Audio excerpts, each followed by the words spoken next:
আজকের ভিডিওতে তোমাদেরকে গিয়ার বক্স সম্পর্কে দেখাবো। গিয়ার বক্সের ভিতরে কি আছে বা পেনিয়ামগুলো কিভাবে সিস্টেম হয়। এগুলো কিন্তু মোটর ভ্যানের গিয়ার, আর টোটোর ডিফারেন্সিয়াল গিয়ারগুলো আর ফুল ডিফারেন্সিয়াল গিয়ার সিস্টেমগুলো আলাদা হয়। তো এখানে দেখতে পাচ্ছ দুখানা বড় প্রিমিয়াম মাস্টার প্রিমিয়াম রয়েছে, একটা 35 mm আর একটা 30 mm। তো এটাতে আমি 30 mm দেখাবো। আর এই যে ছোট্ট যে প্রিমিয়ামটা দেখতে পাচ্ছ ডবল দাঁতের, এটাতে কিন্তু 52খানা দাঁত থাকে। আর এই 52খানা দাঁত আর ওই বড়টাকে ঘোরায়, আর এই ছোটো যে দাঁতটা দেখতে পাচ্ছ ওটা মোটরটা রান করে। তো প্রথম যে ছোটো প্রিমিয়ামটা এটা এইভাবে সেট করতে হয় বিয়ারিংটা, এটা স্মুথলি দেখো কত ইজি ঘুরছে।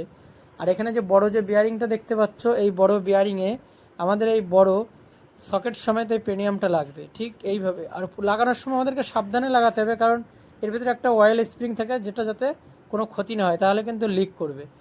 তো এইভাবে গিয়ার বক্সটা সেটিং হয়। আর এটা যখন মুভমেন্ট হবে তোমাদেরকে দেখাচ্ছি, দেখো এইভাবে কিন্তু আমাদের অ্যাক্সেলটা রোটেট হয়, আর মোটরটা ওই ছোটো প্রেনিয়ামটাকে ঘোরায়, আর ছোটো প্রেনিয়ামটা বড়োটাকে এইভাবে রোটেট করে।